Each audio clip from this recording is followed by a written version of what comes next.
Salut, je suis Enzo Colucci et tu écoutes la 5e et dernière saison de Phoenix, l'échec mention très bien, le podcast qui démystifie la peur de l'échec. Depuis janvier 2020, un mardi sur deux, je pars à la rencontre de personnes du quotidien pour qu'elles viennent témoigner d'un tournant de leur vie. J'essaie de traiter tous les sujets possibles. Peine de cœur, burn-out, échec sportif, maladie, échec scolaire, surendettement. Pour vraiment montrer que l'échec, c'est pas juste professionnel. Et ce qui est sûr, c'est qu'avec les guerrières et les guerriers que j'ai reçus, je peux t'affirmer que l'échec, c'est jamais une fin en soi. L'adversité est une source de motivation incomparable si on a les armes pour l'affronter. Alors ce que je te propose, c'est de trouver ces armes qui nous manquent à travers le partage d'expériences de personnes qui ont vu leur vie prendre un tournant inattendu, mais qui ont su en tirer le meilleur. J'espère que ça va te motiver. Hello, hello, et bienvenue sur Phoenix, l'échec mention très bien. Aujourd'hui, j'accueille Francky. Salut Francky. Salut Enzo, ravi d'être avec toi ce matin. Bah pareil, trop content. Putain, ça fait un moment qu'on veut se l'enregistrer ce podcast. Ça doit faire 4, 5, 6 mois, je sais pas. Le mais bordel. Voilà. Comme quoi, on y est. On devait y arriver. On y est, bordel. Trop bien. Trop content. Bah écoute Francky, est-ce que tu peux te présenter rapidement pour ceux qui ne te connaissent pas ? Yes, avec plaisir. Alors moi c'est Francky, j'ai 43 ans. Je suis marié, je suis l'heureux papa de 4 filles et à côté de ça, je suis ce qu'on appelle un slasher, c'est-à-dire que je suis responsable BizDev dans le marketing digital dans une boîte qui s'appelle Weborama depuis 11 ans et demi et je suis un passionné de méditation depuis 14 ans et donc du coup j'ai un side project, un side business et j'aide les entreprises et les écoles de commerce à découvrir les bienfaits de la méditation en quelques minutes par jour. Voilà. Clairement, je pense que ceux qui connaissent pas, vous allez vite le retrouver sur LinkedIn. C'est un peu la ref de la méditation accessible pour tous, Francky. Et c'est très stylé. Merci. Francky, bah écoute, avant qu'on commence et qu'on parle de cette petite histoire, est-ce que tu peux nous donner ta définition de l'échec ? Comment tu vois l'échec, toi ? Oh yes. C'est pas évident cette question-là. Hein. Je savais que tu allais me la poser, j'ai essayé d'y réfléchir, je trouvais pas vraiment de réponse, donc ça va être vraiment comme ça, de façon spontanée. Pour moi, l'échec, c'est quand tu te fixes un objectif, que ce soit personnel ou professionnel, et que tu n'arrives pas à l'atteindre, et que c'est vraiment super painful, super douloureux pour toi. Pour moi, c'est ça un échec. Voilà. Ouais, c'est la douleur qui... C'est quelque chose qui fait vraiment mal. Ouais, on est d'accord. Moi, j'en ai vécu 2 dans ma vie. Un qui a fait très très mal et un récent qui a fait aussi très très mal. Et pour moi, c'est ça l'échec. Ouais, on est d'accord. C'est vraiment cette sensation où tu as l'impression que ta vie s'écroule, il n'y a rien qui va. C'est ça, il n'y a plus rien qui va. Tu te dis, mais pourquoi moi ? Pourquoi ? Qu'est-ce que j'ai fait ? Qu'est-ce que j'ai pas fait que j'aurais dû faire ? Qu'est-ce que j'aurais fait que j'aurais pas dû faire ? C'est vraiment un mélange de plein de choses. Ouais, on se torture la tête. Et puis finalement, en fait, on se rend compte qu'on peut sortir la tête de l'eau. C'est exactement. aussi ça l'échec, quoi. C'est ça, c'est exactement. Ouf. Tout à fait. Ouais. Trop bien. Et bah écoute, Francky, on va attaquer dans le dur. Je vais contextualiser un petit peu comme d'hab pour les auditeurs. Et puis après, je vais te laisser un peu la parole pour qu'on reprenne un peu tout ça dans l'ordre, comment ça s'est passé, et puis qu'on creuse un peu tout ça. Yes. Aujourd'hui, le sujet du podcast, et je suis hyper content du coup pour cette dernière saison que tu viennes, c'est un sujet qu'on n'a encore jamais abordé. J'ai déjà eu du coup Gaël Aymar qui était venu sur la deuxième saison, qui lui avait un cancer du cerveau quand il avait 11 ans. Et là, du coup, on se place du côté de l'aidant. Donc, c'est ça que je trouve génial aujourd'hui. C'est que toi, du coup, ta femme, donc, elle a eu un cancer du sein. Exactement, tout à fait. Elle a eu un cancer du sein. Donc, si on résume, en octobre 2020, on découvre que ma femme a un cancer du sein. Elle a un double cancer du sein, dans le même sein. Et à un stade avancé, vu que c'était déjà un stade 3, alors qu'elle fait tous les contrôles. On est des psychopathes, nous, sur la partie santé. On laisse rien traîner, donc elle fait les contrôles tous les ans. Et là, du coup, tout s'écroule, quoi. Tu te dis, waouh, comment est-ce qu'on va faire ? Et la première réaction de ma femme, c'est de dire, on venait de l'apprendre, elle me dit, mais si jamais je m'en sors pas, comment tu vas faire pour t'en sortir, toi, avec les 4 filles ? Et là, je lui dis, mais attends, là, il y a un gros problème dans ce que tu viens de me dire. Parce que là, c'est pas de moi qu'on doit parler, c'est toi qui as un cancer. Et c'est toi qui dois survivre. Et on va y arriver. Donc, et là, c'est vraiment un tsunami. On a eu un double tsunami, entre guillemets, parce que On découvre en octobre, donc elle a un cancer du sein, et on découvre en début décembre, parce qu'on fait plein de contrôles, PET scan et j'en passe. Et on découvre non seulement qu'elle a un double cancer du sein, mais qu'en plus de ça, elle a la version super lourde, c'est-à-dire chimiothérapie, ablation, radiothérapie, anticorps. On savait qu'on allait passer 12 à 18 mois compliqués. Et donc ça fait très mal. Et moi, la première réaction que j'ai eue, qui peut paraître totalement ouf, je pense que ceux qui vont nous écouter vont dire que je suis un peu débile, mais quand on a découvert... Moi, j'ai appris depuis toujours à trouver le positif dans chaque situation négative. Là, je pense qu'on peut difficilement trouver plus négatif qu'un cancer avec le traitement, avec la totale en termes de traitement.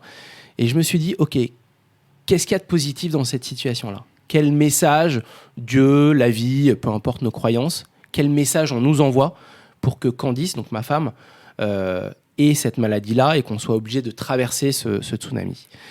Et en quelques heures, je me suis dit, non, mais en fait, j'ai compris pourquoi est-ce qu'on envoie ce message-là.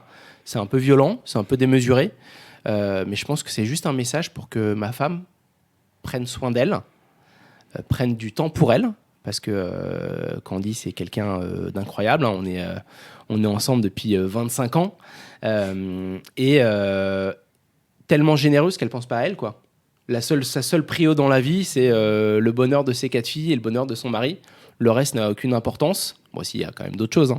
Mais on va dire que c'est la prio. Et en fait, elle a jamais de temps pour elle. Elle se pose jamais 5 minutes son cul dans un fauteuil pour lire un magazine et se prendre un thé. Et donc, moi, le sentiment que j'ai eu, c'est que c'était un message assez violent pour qu'elle s'écoute, elle, qu'elle prenne du temps pour elle. Donc, je le lui ai partagé au bout de quelques heures. Elle m'a dit, mais t'es totalement malade. Ah oui, donc très frais en plus. Genre très là, frais. Tout de Ah suite, ouais, je peux être coach de méditation, mais je suis hyper actif, je suis un excité du cerveau. Et elle me dit, quand même, c'est un peu démesuré. Je fais, écoute, je peux pas te dire si c'est la vérité. En tout cas, moi, c'est comme ça que je l'interprète. Ouais. Et je lui dis, voilà, quoi, on va s'en sortir, ça va être douloureux, mais après ça, tu vas prendre soin de toi. C'est ouf. Du coup, ça fait 25 ans, tu dis, donc vous vous connaissez depuis que... 97. Ouais. 12 août 97. On s'est rencontrés à Saint-Tropez. Vous avez même pas 20 piges. Alors, j'avais 19 et demi, elle en avait 20 ou 20 et demi, je sais plus exactement, mais voilà. Énorme. Ouais. Et donc, la différence, du coup, là-dessus, quand tu dis, donc tu parles d'un double cancer du sein, ça veut dire qu'en fait, t'as 2 tumeurs. C'est ça, exactement. Elle avait 2 sortes de cancers différents au sein du sein, du même sein. Et ça avait même déjà commencé à toucher la chaîne ganglionnaire, donc sous les aisselles. Ouais. Donc, du coup, elle a dû se faire... Ça a été très rapide après. Hein. L'avantage, c'est qu'on a été suivi à l'Institut Curie. Les mecs, ils te traitent d'un cancer comme ils te traitent d'un rhume ou d'une appendicite. Donc, il y a un côté assez positif. Quand on a appris que le protocole, c'était chimio, ablation, radiothérapie, on sortait du rendez-vous. On a eu un rendez-vous avec une assistante qui nous a sorti toutes les dates de ces chimiothérapies. La première chimiothérapie, elle enchaînait 10 jours après, quoi. Donc tu rentres tout de suite. L'avantage, ça peut paraître un peu brutal, mais l'avantage, c'est que ça t'évite de tergiverser, trop penser, parce que tu rentres dans un process et tu as des étapes toutes les 3 semaines et que du coup, tu es dans un flow et tu te laisses, entre guillemets, bercer. C'est pas vraiment bercer, mais tu te laisses embarquer dans un flow et tu sais que tu dois être au top à chacune de ces étapes-là. Et c'est un flow qui dure combien de temps, du coup, ça ? Donc tu dis que tu as des étapes toutes les 3 semaines ? Ouais, alors donc elle a fait première chimio mi-décembre, dernière chimio 1er avril, voilà.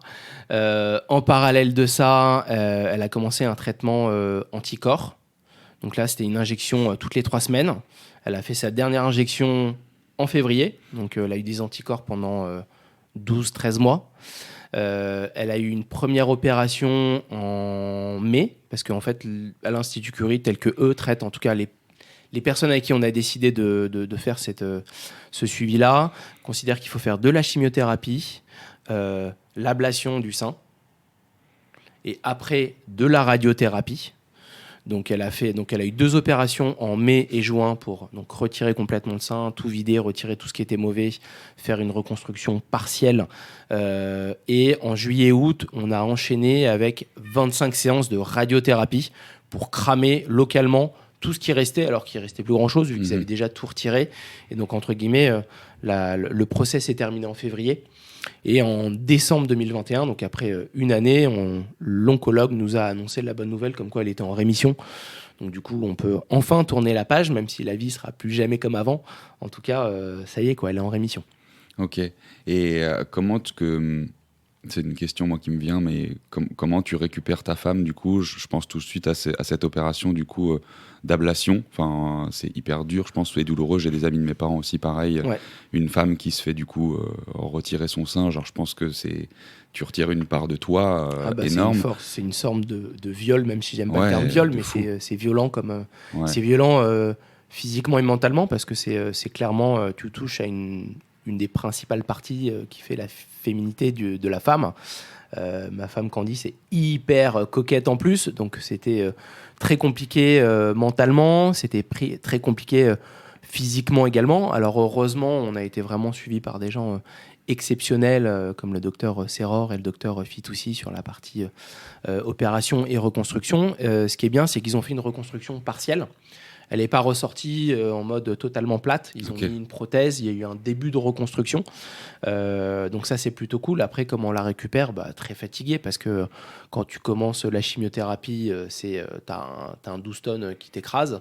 T'as ça toutes les 3 semaines. Donc, et puis après, t'as tous les effets, au-delà des effets fatigue, parce que tu as les vomissements, la fatigue ultime, mais tu as aussi le côté esthétique, c'est-à-dire que tu perds tous tes cheveux, tu perds tous tes poils, tu n'as plus rien, plus un cil, tu n'as vraiment plus rien. Donc c'est vrai que c'est très compliqué, et ce que me dit Candice en tout cas, c'est que elle, ce qui l'a vachement aidé, c'est que de voir que dans mon regard, rien n'avait changé. Et ça l'a énormément aidé. J'ai même le sentiment qu'il y a quelque chose qui s'est renforcé, alors qu'on s'adore depuis 25 ans, sinon on ne serait plus ensemble. Il y a même quelque chose qui s'est renforcé de traverser cette épreuve ensemble. Et toi, du coup, ça a changé quoi, justement, dans ton quotidien? Wow. T'as dû... Ah ouais, c'est pour ça que la question est là, du coup. Mais ouais, comment est-ce que tu gères, justement, en tant que papa?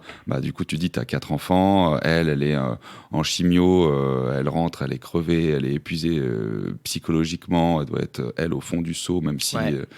T'es dans le process, comme tu dis, donc bon, tu suis le truc, t'essaies de pas trop y penser, mais on est tous humains, donc t'y penses. Ouais. Toi, c'est quoi les actions? Qu'est-ce que tu fais pour Alors, sortir là-dedans? c'est vrai que c'est très très compliqué parce que en gros, l'organisation à la maison, elle est assez simple. Candice, elle doit s'occuper de la logistique, des filles, des devoirs, tout ça, et moi, je m'occupe de faire rentrer l'argent. C'est-à-dire que moi, je fais rentrer l'argent, elle le faire sortir, voilà, pour faire simple, sans vouloir faire cliché. Mais donc du coup, ça a clairement changé des choses en termes d'organisation. J'avais pas l'habitude de déposer mes filles à l'école. Moi, j'aime pas dormir, je dors 4-5 heures par jour. Donc, généralement, à partir de 6h30, 7h du matin, je partais, j'étais en vadrouille, j'allais chez mes clients, je me posais dans des Starbucks, voilà, et je rentrais le soir. Donc là, en termes d'organisation, changement radical, parce qu'il faut déposer les filles. Elles vont pas toutes aux mêmes endroits. J'ai ma petite dernière de 4 ans. Alors, à l'époque, elle avait 2 ans et demi, 3 ans. Fallait l'emmener à la maternelle. Alors, c'est à 3 minutes de la maison en voiture, donc ça va. Et puis après, les grandes, parce que j'ai des jumelles de 13 ans et une grande de 15 ans, fallait les déposer au collège et pas forcément aux mêmes heures. Donc, j'étais un peu Uber non rémunéré de 7h30 du matin à 8h30 du matin, tous les matins. Donc ça, on va dire que c'est un détail, hein, c'est vraiment rien. Et en gros... en fait, j'avais pas le choix, quoi. C'est-à-dire que j'avais clairement... c'est certain que la pire des situations, c'est la situation de ma femme, hein, qui est entre guillemets malade et qui est en train de se faire guérir. Mais la position de l'aidant est quand même super compliquée parce que j'avais pas le choix, quoi. J'avais pas le droit de pas assurer. Fallait que je puisse aussi aider mes filles. Donc le matin, c'était pas séance de psy parce que je voulais pas leur prendre la tête, mais en bagnole, c'était bon, voilà... À quoi vous pensez en ce moment? Est-ce que vous flippez pour maman? Qu'est-ce qui vous passe par la tête? Vraiment dans une logique... Tu parlais beaucoup de quoi avec tes filles là-dessus quand même? Ouais, je leur en parlais. Je les saoulais pas tous les matins parce que je voulais pas que ce soit le thème de discussion tous les jours, sachant que quand elles rentraient à la maison, elles voyaient leur maman malade, fatiguée, donc c'était déjà assez présent. Donc je voulais pas dès le matin leur mettre dans un mindset, on échange sur la maladie et tout, mais en tout cas j'étais présent pour elles, pour échanger avec elles. Et puis dès que je déposais tout le monde, je chialais dans ma bagnole avant de partir à mes rendez-vous ou chez moi pour arriver avec le smile comme si tout allait bien. Et ce qui m'a énormément aidé, C'est une citation qui m'est venue comme ça, c'est « La vie envoie des épreuves aux personnes qui sont capables de les surmonter ». Je connaissais pas cette citation. En échangeant ça, je me rends compte qu'il y a des personnes qui me disent, j'animais un workshop dans une boîte et il y a quelqu'un de confession musulmane qui vient me voir à la fin, qui me dit, Francky, c'est écrit dans le Coran ce que tu viens de dire, sauf que c'est Dieu qui t'envoie des épreuves et s'il t'envoie des épreuves, c'est que tu arriveras à les surmonter. Et au final, ça a été entre guillemets mon mantra. Je me le répétais, 100, 500, 1000 fois par jour. Et je me suis dit, on nous envoie cette épreuve, on va y arriver. Ça, du coup, tu le répétais, tu méditais beaucoup, j'imagine, à ce moment-là? Ouais, je méditais de ouf. Déjà, je médite 3 fois par jour, quoi qu'il arrive, depuis 7-8 ans. Mais c'est vrai que j'ai rallongé mes sessions de méditation. Moi, j'aime beaucoup faire des sessions de méditation très courtes, 2 minutes, 5 minutes, 10 minutes.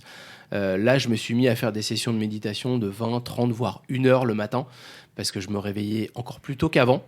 Parce qu'une de ma façon à moi de pas trop cogiter sur la maladie et tout ce qui pouvait arriver pendant ce tsunami, c'était de m'occuper l'esprit.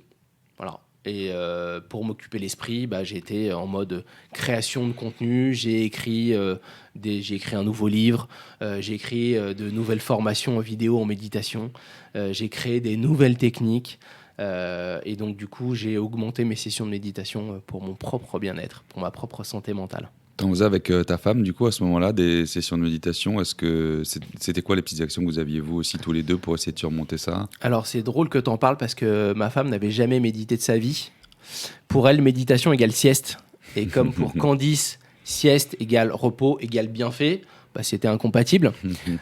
C'est vrai que le week-end, le samedi ou le dimanche, quand je médite, ma session de méditation peut se transformer en micro-sieste de 20 ou 30 minutes.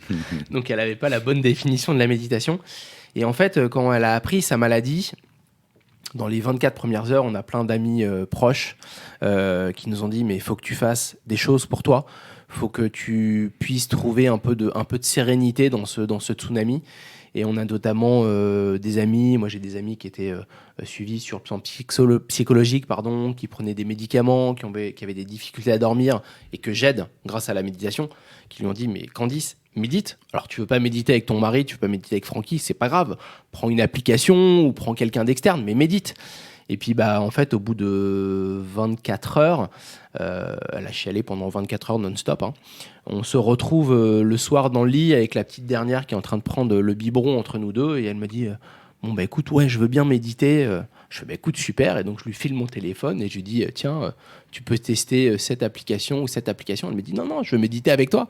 Donc là, c'était un petit moment de gratitude et de satisfaction, sachant que moi, ça fait 14 ans que je médite. Et donc, du coup, je lui file mon téléphone et je lui donne une de mes techniques de méditation. Et là, je lui ai donné la technique pour qu'elle puisse s'endormir, parce qu'elle n'avait pas dormi depuis 24 heures. Et la technique dure 8 minutes, si je ne dis pas de bêtises. Donc, je lui donne mon téléphone, les écouteurs. Au bout de 3 minutes, elle dort et elle ronfle. Énorme. Et là, ça a été une victoire. J'ai pas pu l'enregistrer parce qu'elle a vu mon téléphone. Donc, c'est un peu con. Mais donc là, du coup, grosse victoire. Et en fait, à partir de là, ça a été une grosse découverte pour Candice. Elle méditait entre 5 et 7 fois par jour. Putain. Parce que du coup, en fait, elle avait tellement pas l'habitude de poser son cerveau que ça a été une découverte. Et puis, comme c'était ma voix, je pense qu'il y avait un côté un peu rassurant. Et pendant quelques mois, elle méditait 5 à 7 fois par jour. Et ça lui a fait un bien fou. Ensuite, des petites sessions, du coup, pour qu'on contextualise aussi, parce que les gens, souvent, ils disent, sessions, comme tu disais, genre... non, très rapide. 20 minutes, quoi. Non, c'était des sessions de 2 minutes, 3 minutes, 5 minutes, 6 minutes, 7 minutes. Ça pouvait être des sessions basées sur la respiration, des sessions sur le sommeil, des sessions sur la gratitude, vraiment tout un tas de sessions différentes. Et en parallèle de ça, on a décidé de mettre le paquet. Et donc, je lui ai dit, écoute, je pense que là, vu ce qu'on t'envoie, il faut que tu testes plein de trucs. Donc, teste la sophrologie, teste l'hypnose, teste la microkinésie, la réflexologie plantaire, pas tai chi. Moi, j'ai oublié, on a une amie qui nous fait des soins qui sont incroyables. Elle venait à la maison, elle nous faisait des soins et ça lui faisait un bien fou. Et donc, elle est devenue ouverte à plein de trucs alors qu'elle faisait strictement rien, quoi. C'est ouf. Voilà. Et vous avez gardé, du coup, donc... Après tout ça, même si donc aujourd'hui elle est en réémission, donc qu'est-ce que ça a changé du coup? Quelles actions vous avez qu'est-ce que ça a changé dans votre quotidien aujourd'hui? Qu'est-ce que vous avez fait à cause de ça et qui finalement a été hyper bénéfique pour vous et que vous avez gardé après? Il y a des choses que moi je dépose mes filles, on se répartit le job alors qu'avant c'était elles qui faisaient 100%. les 100%. Les filles sont beaucoup plus autonomes sur les devoirs. Candice était très très très très exigeante. Là elle a totalement lâché, donc les filles on a des profs pour les aider quand il y a besoin, mais on les aide que vraiment que quand elles ont besoin. Candice n'est pas là pour aller vérifier les devoirs, tout ça. Donc du coup, ça a permis aux filles de grandir peut-être un peu vite, un peu plus vite, peut-être un peu trop vite. Mais en tout cas, c'est comme ça. Et puis, du coup, elle a gardé des choses, des séances d'acupuncture, des séances de réflexologie plantaire. Ça a été une énorme découverte pour elle. Quelque chose qui l'apaise, mais alors de dingue. La méditation, elle ne peut plus en faire. Parce que le problème, c'est que méditation égale annonce de la maladie. Ok, maintenant elle l'associe à ça. Donc c'est associé à la maladie, donc elle n'arrive clairement plus à en faire. Elle a plus réessayé depuis un petit moment. Okay. Donc elle va probablement essayer de voir si via l'hypnose ou via la PNL ou autre, on peut déprogrammer ça. Mais voilà, elle prend soin d'elle. Les très bonnes choses, c'est qu'elle se prend du temps pour elle. Elle peut aller faire un samedi, aller faire du shopping toute seule ou avec 2 défis. Et puis moi, je m'occupe avec deux autres défis. Elle s'accorde du temps. Elle n'est pas constamment dans le contrôle, dans le speed. Et ça, c'est une super nouvelle, quoi. Ah, de ouf. Et toi, en tant qu'aidant ? Et moi, en tant qu'aidant... Ça a débloqué un truc, hein, il y a un clapet, quelque chose sur justement une ouverture. Tu parlais du coup de ton mantra hyper fort. Est-ce qu'il y a eu des répercussions encore derrière, encore plus positives pour toi dans ton quotidien ? Alors, les répercussions, je les vois maintenant. C'est-à-dire que moi, pendant 14 mois, entre guillemets, j'existais sans exister. Et j'ai pris conscience que... ce qui est génial, c'est que comme j'ai bossé comme un yinche, je dormais 4 heures par nuit, donc j'ai mon job full-time qui me prend une dizaine d'heures par jour, mais tôt le matin, tard le soir, ça m'a permis de produire une quantité de contenu astronomique. Donc l'avantage, c'est que maintenant, je vais pouvoir, entre guillemets, récolter les fruits de tout ce que j'ai bossé. Et entre guillemets, c'est ce que je te disais tout à l'heure avant qu'on commence l'enregistrement, c'est que 2022, j'ai envie de prendre soin de moi. Et donc pour prendre soin de moi, c'est... ne pas de bon matin, dès que j'ouvre les yeux, sauter sur mon ordi pour aller écrire un article ou essayer de développer une nouvelle technique. Je me prends une bonne demi-heure tous les matins. Quoi qu'il arrive, tous les matins, j'ouvre les yeux, je les referme, je médite. Ça, c'est comme ça depuis 7-8 ans. Ça, c'est mandatory pour moi. Et après, je fais un peu de tai chi, un peu de qigong, un peu de lecture, un peu de tout avant de sauter directement sur les écrans. Et là, 2022 et les années à venir, je veux prendre un peu soin de moi et essayer de trouver un moyen d'aider les entreprises, d'aider les écoles de commerce, d'aider les personnes qui veulent se mettre à la méditation au travers de plein de programmes que j'ai créés qui sont très accessibles à partir d'une dizaine d'euros à plusieurs centaines d'euros sans que ce soit dépendant de mon temps à moi. Voilà. Très cool. Et merde, putain, j'ai perdu le fil de ma question. Non, c'était hyper cool ce que tu disais. Justement, ça me faisait penser à ça. Tu l'as un peu exposé, mais ouais, t'as une routine, toi, le matin, justement. Ouais. Routine, j'ouvre les yeux, je les referme, soit je reste allongé dans mon lit, soit je vais dans le canapé, et je commence par une session de méditation. Je sais pas à l'avance combien de temps je vais méditer. Est-ce que je vais méditer 3 minutes, 5 minutes, 10 minutes, 20 minutes ? C'est moi, mon corps, je me laisse bercer. Soit je le fais avec une de mes propres techniques, soit je les fais en silence, soit je mets une petite musique de fond avec un gong au début et un gong à la fin. Et ça, c'est vraiment ma première session de méditation qui est ma session favorite parce que ça permet vraiment de démarrer ma journée en étant reconnaissant. C'est une technique de méditation que j'appelle la méditation gratitude. C'est de penser à toutes les choses et toutes les personnes pour lesquelles je suis reconnaissant. Et donc, je suis là, je suis allongé, les yeux fermés. Je me dis, ok, je suis reconnaissant d'avoir une femme, 4 filles. Tout va bien, j'ai un toit au-dessus de ma tête. J'ai un job qui me plaît, j'ai un side project. Je peux manger à ma faim, je peux partir en vacances. Et je me dis ça, en fait, dans ma tête. Et j'essaye vraiment de me focusser sur tout le positif que j'ai dans ma vie pour démarrer ma journée avec des good vibes. C'est hyper intéressant ce que tu dis. Moi, j'adore ce que tu dis parce que ça casse vraiment l'image, encore une fois, de la méditation qu'ont les gens. Même, tu vois, ma copine avec qui on en parle, et la plupart de mes potes, ils sont là... Non, mais mec, je comprends pas comment tu fais pour méditer. Moi, c'est impossible de me mettre sur pause. Je peux pas. Je suis trop hyperactif. Frère, je suis hyperactif depuis que j'ai 2 ans. Parle à ma daronne, tu vas voir si je suis pas hyperactif. Et pourtant, je médite. Et toi, là, ta technique, elle est très forte parce que souvent en méditation, quand on fait de la pleine conscience ou ce qu'on donne aux gens, c'est de dire il faut faire le vide. Les pensées, c'est comme des nuages. Donc bon, s'ils apparaissent, tu les laisses passer. Mais limite, dans la tête des gens, c'est j'ai pas le droit de penser. Alors que toi, là, c'est tout l'inverse. Tu dis si, pense. Et pense qu'à du positif. Et ça, Exactement. c'est très très fort. Je pense que ceux qui écoutent, qui ne sont jamais mis à la méditation ou qui en ont fait peut-être un peu, je pense que cette technique, comme tu dis, en plus, 3, 4, 5 minutes pour commencer, Exactement. c'est hyper fort. Ouais. Hyper fort. Et c'est vrai qu'il y a beaucoup de préjugés en méditation. Les gens s'imaginent que pour méditer, il faut être une femme, il faut être végane, il faut faire du yoga, il faut se mettre en fleur de lotus, il faut rester immobile pendant 20, 40 minutes, 1 heure. Archi pas, en fait. On peut méditer de plein de façons différentes. Moi, sur les 9 dernières années, j'ai suivi 8 formations différentes de méditation. J'ai été formé à plus de 200 techniques. J'ai fait une formation de 200 heures sur 7 mois avec un New-Yorkais pour découvrir plein de techniques différentes. Et en fait, on peut méditer, mais les gens s'imaginent tout de suite qu'il faut se poser, effectivement, comme tu le disais, faire le vide. Mais en fait, surtout pas. Il faut surtout pas faire le vide en méditation. On peut pas faire le vide. L'idée, c'est de continuer à avoir des pensées, de continuer à avoir des émotions et qu'elles nous affectent le moins possible, sans que ça nous perturbe. Mais on peut également, ce qu'on oublie souvent, c'est la mindfulness, la pleine conscience. D'ailleurs, pleine conscience a été mal traduit par Christophe André de mindfulness. C'est pas de la pleine conscience, c'est de la pleine présence ou de la pleine attention. Ça veut dire quoi ? Là, on est ensemble. Je suis pleinement avec toi. Je suis pas en train de penser à mon call de 10h30. Je suis pas en train de penser à ce que j'ai fait hier, à ce que je vais faire demain. Je suis avec toi. Il y a un petit soleil levant là qui est très agréable. Je ressens cette chaleur sur nos visages. On est face à face et je suis pleinement avec toi. En méditation zen, il y a un concept qui s'appelle le concept du rien que. Ça veut dire quoi ? Je ne fais rien que ce que je suis en train de faire. C'est très compliqué de nos jours, d'autant plus dans nos métiers respectifs. On est tous les deux sales dans notre job. On est constamment on peut suivre un webinar et en même temps envoyer un WhatsApp à quelqu'un et lire un mail. On a de plus en plus l'habitude de faire du multitasking et de faire plein de choses en même temps.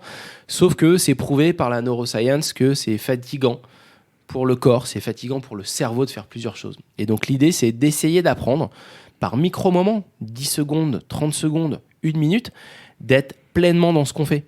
Là, je suis pleinement dans ce podcast. Ce matin, quand je me suis brossé les dents, je me suis dit, Francky, tu te brosses les dents.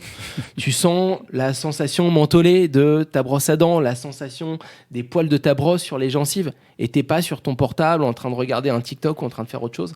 Et en fait, ce que les gens souvent ne savent pas, c'est qu'en méditation, on a des centaines et des centaines d'occasions dans notre journée pour trouver des micro-moments. Ça peut être aller faire pipi, ça peut être se brosser les dents, ça peut être se doucher, préparer son thé, préparer son café. Et on peut trouver des micro-moments, on va essayer d'être pleinement dans ce moment-là, sans faire 1 milliard de choses en même temps. Mais ça, je pourrais t'en parler 2 heures, donc de vais passer une autre question. Non, mais écoute, c'est fort ce que tu dis et je pense que c'est hyper actionnable pour ceux qui écoutent. Et moi, j'ai une petite dernière question pour clore cette interview avant qu'on passe à la suite. C'est pour les gens, du coup, qui sont un peu dans la même situation que toi, tu as vécu avec ta femme, hein, inversement ou pas, en tant qu'aidant aussi, et quand il t'arrive une chose aussi forte que celle-là, c'est quoi les 2-3 conseils que tu donnerais justement aux familles, en tout cas aux aidants, pour dire comment est-ce qu'on peut se relever de ça et qu'est-ce qu'il faut faire, quoi, tu vois ? Ouais, alors les conseils que je donnerais aux aidants, c'est d'essayer de ne pas s'oublier. Je sais que c'est facile à dire et c'est beaucoup plus compliqué à mettre en application. Moi, je sais que on voit des gens autour de nous où les couples sont totalement partis en sucette, séparation, parce que trop douloureux pour les 2 personnes de vivre cette épreuve ensemble. Je pense que les aidants, ils doivent effectivement se consacrer à la personne qui est malade, parce que la personne qui traverse la maladie, c'est quand même la première victime. Et elle, son objectif, c'est de survivre. Donc pour moi, l'aidant, il doit être vraiment à 1000% pour accompagner la personne qui traverse la maladie, mais essayer quand même de ne pas s'oublier. même si moi je me suis un peu oublié, c'est de se trouver, sans forcément se trouver une demi-heure ou une heure par jour, mais se trouver 5 minutes, 10 minutes, 15 minutes par-ci par-là, s'accorder un peu de temps le week-end en fonction des possibilités, en fonction de la configuration, parce que c'est difficile de savoir en fonction des personnes, est-ce qu'on a des enfants, pas des enfants, voilà. Mais c'est essayer de se trouver des petits moments pour soi, ne pas considérer ça comme de l'égoïsme. D'ailleurs, ça me rappelle une petite anecdote quand j'avais fait un bootcamp chez SMCP, Sandromage Claudie Perlot. J'avais accompagné toute la DSI pendant 6 semaines à découvrir les bienfaits de la méditation. Et je me souviens qu'une personne m'avait dit, mais Francky, la méditation, c'est pas un peu égoïste ? Je dis, écoute, excellente question. Je lui dis, est-ce que tu as remarqué que quand tu prends l'avion et que les stewards, avant que l'avion décolle, te donnent les instructions de sécurité et qui t'expliquent que s'il y a une dépressurisation de l'appareil, tu as un masque à oxygène qui va tomber et qu'il faut que tu te mettes le masque à oxygène à toi pour pouvoir aider potentiellement des personnes en difficulté autour de toi. Je lui dis, je pense qu'avec cette anecdote-là, pour moi, tu comprendras que la méditation, c'est pas égoïste. Tu peux pas aider les autres si toi, tu vas pas bien. Je sais que c'est un peu cliché comme phrase, aime-toi toi-même pour aimer les autres, self-love is the best love, mais c'est tellement vrai que je ne pouvais pas m'empêcher de le dire. Donc c'est important dans ce genre de situation de réussir à se trouver du temps pour soi, ne pas considérer ça comme étant égoïste, c'est primordial, je ne vais pas dire que c'est vital, mais c'est quand même très très très important. Ça c'est le premier conseil que je donnerais. Après, c'est assez facile de dire mettez-vous à la méditation, c'est génial. Moi, j'ai découvert la méditation par hasard il y a 14 ans alors que je suis hyper actif. J'y suis pas arrivé tout de suite parce que je voyais beaucoup plus les contraintes et les obligations. Parce que la plupart des applications, la plupart des courants de méditation te demandent de méditer 10, 20, 40 minutes tous les jours à la même heure en utilisant la même technique.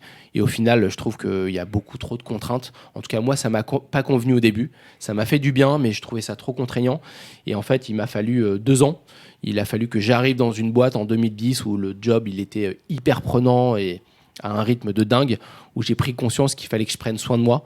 Et c'est à partir de 2010 que j'ai décidé de méditer tous les jours et d'intégrer la méditation dans mon quotidien, mais avec bienveillance. Et à ma façon.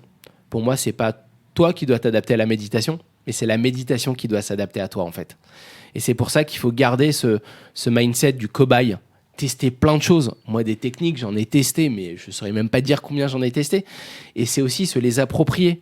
C'est pas parce que moi, dans une formation de méditation, je te dis que je te l'explique en 5 minutes, que tu peux pas la faire en 3 minutes ou en 12 minutes. C'est pas parce que moi, je t'ai dit qu'il fallait que tu sois assis sur une chaise que tu peux pas la faire en étant allongé dans ton canapé ou assis en fleur de lotus par terre, tu vois. Et pour moi, ça, c'est primordial en méditation. C'est se dire, la méditation, c'est pour me faire du bien, donc je la fais comme je le sens moi. Et c'est comme ça que moi, j'ai intégré la méditation en 2010 dans mon quotidien. Je me suis dit, Francky, tu dois méditer tous les jours, c'est mandatory. Que ce soit 1 minute, 2 minutes, 5 minutes, 10 minutes, en prenant ton thé, en étant allongé dans ton lit, en marchant dans ton jardin, peu importe, mais tu médites. Voilà. Énorme. Trop cool. Bon, écoute Francky, c'était ouf, hyper inspirant, très fort, des beaux messages véhiculés. Je pense que les gens vont kiffer. Bon, en tout cas, s'ils kiffent pas, moi j'ai kiffé. Donc déjà, ça, comme ça, c'est fait. Moi aussi, j'ai kiffé. Voilà, c'est le principal. Si tous les deux on a kiffé, il y en aura bien un dans le lot derrière qui écoute, qui va kiffer aussi. On va passer à la suite, Francky. Yes. Les questions pour la mention. Question pour la mention. Et la première, et non des moindres, quelles sont pour toi les 3 plus grandes vertus à avoir dans la vie ? Et pute cette question. Alors, je vais prendre mes 3 vertus à moi. Être bienveillant. Ça peut paraître encore un peu cheesy, un peu cliché, mais je pense que ça manque encore un peu beaucoup de nos jours, des gens qui sont vraiment bienveillants, ne pas faire les choses dans l'attente d'eux, en espérant que. Voilà, ça pour moi c'est très très important. Pour moi il faut être bosseur, mais ça encore une fois c'est mon avis à moi. Il y a des gens qui sont talentueux et qui arrivent à faire des choses en 1 heure ou d'autres vont les faire en 48 heures. Je pense que quand on est bosseur, c'est quand même un atout parce qu'on est dans un monde qui est de plus en plus compétitif. C'est un milieu qui n'est pas forcément évident et donc je pense que pour moi, c'est une vertu d'être bosseur. Et la troisième...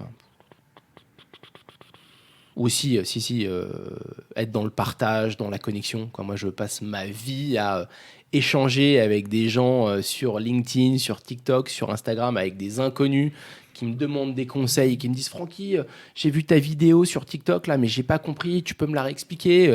Nous, on s'est connectés sur LinkedIn suite à un post, je ne sais plus, c'est quelqu'un d'iconoclaste, qui t'a tagué sur un de mes posts, je ne sais plus pour quelle raison. Et pour moi, la connexion, l'échange, le fait de partager, moi j'adore partager, j'ai un papa prof de maths, j'adore transmettre, que ce soit de la méditation, que ce soit des conseils de vie, peu importe, et ça, en tout cas, ça m'anime. Ah, c'est ouf. Et je reviens du coup sur ta petite vertu du coup d'être bosseur. On en parlait en plus avant de commencer, mais il y a une phrase. Moi, j'ai fait beaucoup de basket et les mecs adorent dire NBA hard work beat talent. Tu vois, genre en gros, le travail battra toujours le talent à la fin. Complètement. D'ailleurs, il y a une citation de Michael Jordan où il dit j'ai loupé 9000 tirs, je sais plus comment on dit, tirs francs, tir. Ouais, des shoots quoi. Enfin, ouais, il en a j'ai raté. tiré 9000 shoots, j'ai perdu 25 matchs, j'ai loupé je sais pas quoi, et c'est grâce à ça que je suis devenu l'un des meilleurs joueurs de basket au monde, quoi. Ouais, c'est une machine. Lourd. Prochaine question, Francky, c'est quoi le livre ou le film, la série, le podcast, un truc que t'as kiffé, que t'aimerais partager en particulier? Un seul? Un seul, ouais. Ah, t'es dur. Ah bah oui, on n'est pas là pour être ici. Hein. Alors, livre... Non, t'es chiant là. C'est pas cool. J'hésite entre deux. Je vais quand même dire les deux. Je vais pas respecter. Il y a les 4 accords Toltec et il y a les pouvoirs du moment présent. Ouais. J'ai vachement de mal à choisir entre ces deux-là. Ouais. Si je devais vraiment choisir un, je pense que je choisirais les 4 accords Toltec. Ouais, il est fort, qui résume en gros 4 accords qu'on essaye d'appliquer dans notre quotidien, qui est super puissant. Celui-là, je trouve qu'il est génial. Je l'ai lu 3 fois. Il est facile à lire, hyper facile. Moins facile à mettre en application, mais il peut vraiment changer le quotidien. Ouais. Ce qui est dit dedans, quand on le lit comme ça, on dit bah ouais, c'est évident. Bah ouais, mon gars, c'est évident, mais vas-y, applique-le pour voir si c'est évident. Tu vas voir, parce que t'as raison, c'est trop fort. Clair. Film. Ouais, un film, tu veux te faire kiffer. Film. T'es pas obligé de dire un de chaque si tu veux. Non, mais. Si t'en as un qui t'a marqué, vas-y. Ouais, il y en a un qui m'a énormément marqué. Je me souviens plus du titre. Il y a un titre anglais, un titre français. Je sais plus. C'est Dr Patch. Ah oui, avec Patch Adams, avec Robin Williams, qui est un mec qui est dépressif, qui se fait interner volontairement en psychiatrie, qui décide de ressortir, et les mecs veulent pas le laisser ressortir parce que il a besoin d'être suivi, qui au final en ressort et décide de devenir médecin pour essayer d'aider les gens à découvrir la médecine autrement. Et ça rejoint les vertus qu'on évoquait juste avant, parce que le mec, il est dans l'empathie, dans la bienveillance, dans l'échange. Et c'est un film qui est génial, rien que d'y penser, j'ai des frissons. C'est un sublime. Ah ouais, j'adore. Il y en a un autre que j'adore, c'est La Ligne Verte, sur un registre totalement différent, mais Dr Patch ou Patch Adams, c'est vraiment génial. Ouais. Et podcast de ma pote Caro Mignot, le tien je l'adore, je le connais moins, j'en ai écouté quelques-uns, mais il y en a un que j'écoute vraiment très régulièrement, qui est Marketing Square de Caro Mignot. Trop stylé. Caroline, qui nous entend, qui doit venir sur le podcast. Je ne sais pas quand on va poster celui-là, est-ce que ce sera avant, après, est-ce qu'on l'aura déjà enregistré, mais Caro, elle est prévue. Trop cool. Et du coup, dernière question, mais peut-être que tu l'as déjà dit, mais on va finir avec ça. Est-ce que... Ah non, pardon. Putain, même moi, je connais pas mon truc. C'est quoi ton prochain objectif, Francky ? Pro, perso ou... Ce qui te fait plaisir. Pro, perso. Un objectif que tu as en tête. Ouais, je vais être égoïste, c'est prendre un peu plus soin de moi. Ouais. Et donc, pour prendre un petit peu plus soin de moi, j'ai vraiment... je réorganise mes journées. Je suis à fond dans mon job. Mais je réorganise mes journées, je prends plus de temps pour moi et je set up... tout le contenu que j'ai pu créer, il est setupé et je vais faire un launch très prochainement pour justement mettre à disposition tout ce que j'ai créé depuis 8 ans dans des petits packages en ligne pour que les gens puissent découvrir la méditation en quelques minutes par jour. Trop stylé, on va partager fort ça de toute façon. Et la dernière, c'est ça que j'ai anticipé juste avant, le petit rituel de fin, Francky. Est-ce que tu peux résumer tout ce qu'on s'est dit depuis une grosse demi-heure en une phrase, une grosse punchline de fin ?